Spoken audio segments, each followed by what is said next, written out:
Thank you very much, and thank you for all still being here today. It's 3 o'clock on the last day. Surprised everyone's hung in. I am a manager in the policy branch, circular economy policy branch of the New South Wales EPA.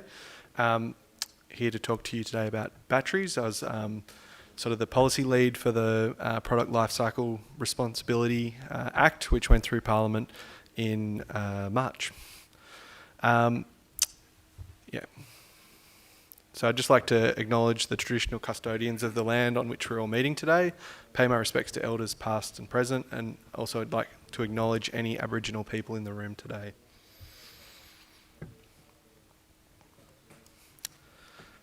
So, presentation, I will look at, I'll just give you an overview.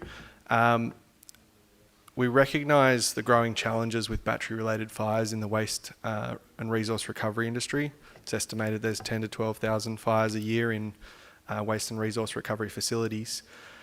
As a result, the New South Wales government acted and enacted the Product Lifecycle Responsibility Act. While there are many benefits to batteries, it's critically important that we address the challenges in the sector so we can enable a safe circular economy. My presentation will focus on three main areas. I'll set the scene and outline why we must act, provide an overview of the opportunities and challenges with the growing number of batteries in our society. I'll discuss the impacts of battery-related fires. I'll highlight the existing voluntary product stewardship arrangements for batteries and the need to transition to mandatory product stewardship. So we've heard a lot in the last couple of days about product stewardship, voluntary. I think there's a real case for why we need mandatory. I'll outline what has been achieved so far, provide an overview of the recent legislative reforms that I spoke about that strengthen and expand the tools for product stewardship. I'll talk about some of the other important work happening across the EPA and other New South Wales government agencies and with other New South Wales government agencies to address the challenges with batteries. And then thirdly, I'll outline the next steps for battery product stewardship. The act that we've passed is a giant regulation-making framework. It doesn't initially make any mandates on anything. It requires us to make regulations for individual products. So I'll discuss some of the key considerations of this work moving forward, including the importance of collaborating with other governments to achieve national alignment.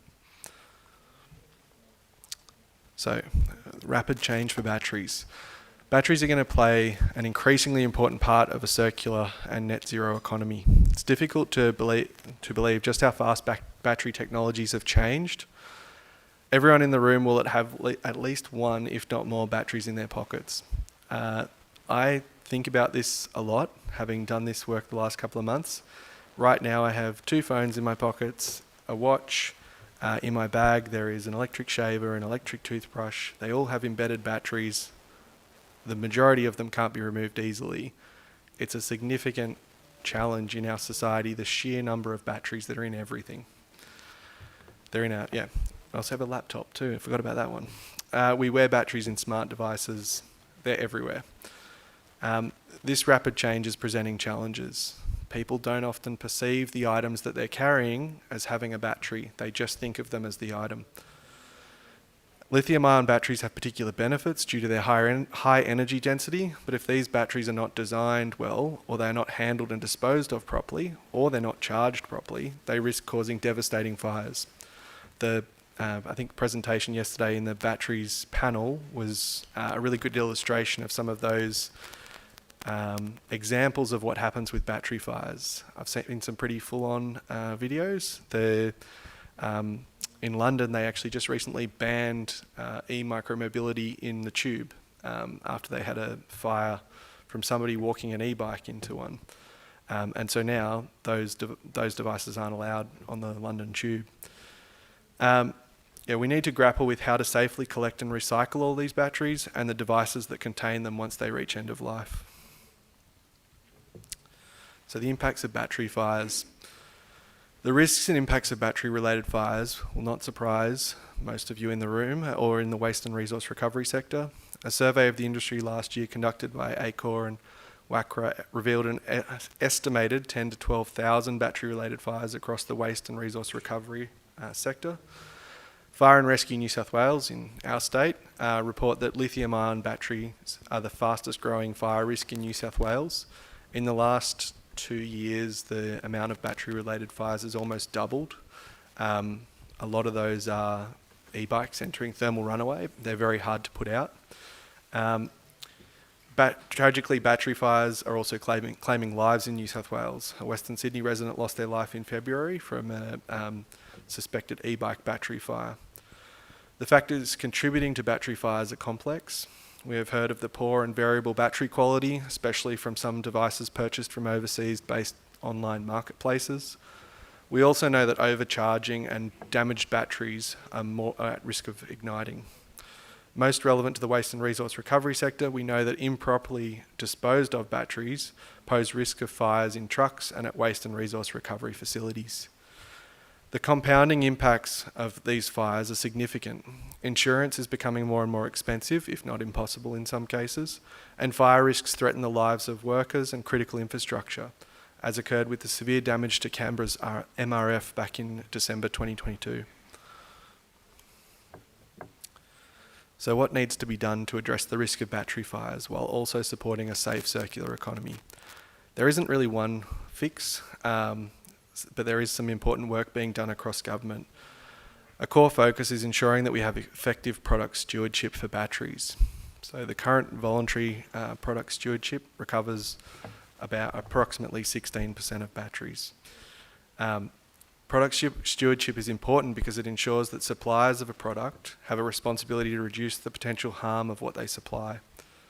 Most of you will be familiar with, as I said, B-Cycle, the voluntary product stewardship. There's also Mobile Muster for mobile phones. While we acknowledge the good work of the voluntary product stewardship programs, they can only achieve so much. A key challenge for voluntary schemes is free riding. Free riding is a concept where batteries are being collected by the product stewardship schemes, but those people responsible for making those products aren't paying into the scheme. So Unfortunately, some businesses choose not to participate, but still benefit from the scheme. Mandatory product stewardship creates a level playing field. We know that mandatory product stewardship can be effective, as evidenced by the performance of New South Wales's container deposit scheme. The panel this morning on product stewardship, I think, highlighted a lot of these things that I'm talking about. A robust regulatory framework can ensure a level playing field for mandatory product stewardship. It can also drive continuous improvement and greater stakeholder confidence in schemes. So before I continue discussing the sort of work we're doing with legislation, I want to note some of the important complementary actions taking place to reduce fire risks and boost safe battery collection. For 21 years, we've been collecting and recycling batteries from New South Wales residents, initially at household chemical clean-out events and later at community recycling centres. Late last year, the EPA commenced a trial at 21 community recycling centres across New South Wales to accept embedded batteries. This is to ensure that communities across the state have access to safe collection points for devices that can be difficult to dispose of.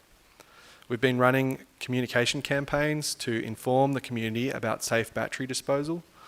And earlier this year, New South Wales Fair Trading designated e-bikes, e-scooters, e-skateboards, hoverboards, and the lithium-ion batteries used to power them as declared electrical articles under the Gas and Electricity Community Safety Act.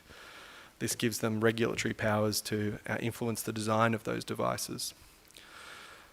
This means that New South Wales Fair Trading can now regulate these items. Over the next 12 to 18 months, Fair Trading will be developing design standards, testing and certification requirements to ensure that these battery-powered modes of transport are safe. Fire and Rescue New South Wales have informed us that e-bike batteries and consumer electronic batteries are at the highest risk of those battery-related fires. It's an important step forward to reducing the real risks that battery-powered modes of transport pose to people across New South Wales. The path to mandatory product stewardship. So turning back to product stewardship, as some of you may be aware, the Environment Ministers meeting in June of last year, ministers acknowledged the critical importance of acting quickly to reduce the risks of battery-related fires. As a result of that meeting, New South Wales was asked to take the lead, and we, the Minister, pledged to introduce legislation in 2025. There was a draft regulatory impact statement prepared as part of that to acknowledge the regulatory impacts. The draft regulatory impact statement identified a number of things which we addressed as part of the legislation. So legislative reform. As I said earlier, we drafted legislation, and that legislation was debated in March of this year and passed Parliament unanimously in March. That is something unique in my public sector career. We had 16 people speak in support from all sides of politics, and there was no opposition to the bill. The Act establishes a legislative framework to be able to easily and quickly regulate products causing problems. We've drafted this Act to be able to regulate any product. We talked extensively about batteries, and that was the initial purpose of drafting, but the Act has been designed to, if there is a product causing problems, to be able to regulate that product. It is a large regulation-making framework. Right now, it doesn't do anything. It requires us to make a regulation for a particular product and then impose requirements on those products. In the first instance, as I've spoken about, it's intended to be used for the regulation of product stewardship for batteries. This Act will enable the New South Wales Government to take comprehensive action and escalate its response to reduce the likelihood and prevalence of battery fires in the waste supply chain. We know that this will prevent further deaths, injuries, and property damage. The Act can target the entire life cycle of a product, from design all the way through to disposal or recycling. It can set recycling targets, it can set recovery rates, it can change those things over time as well.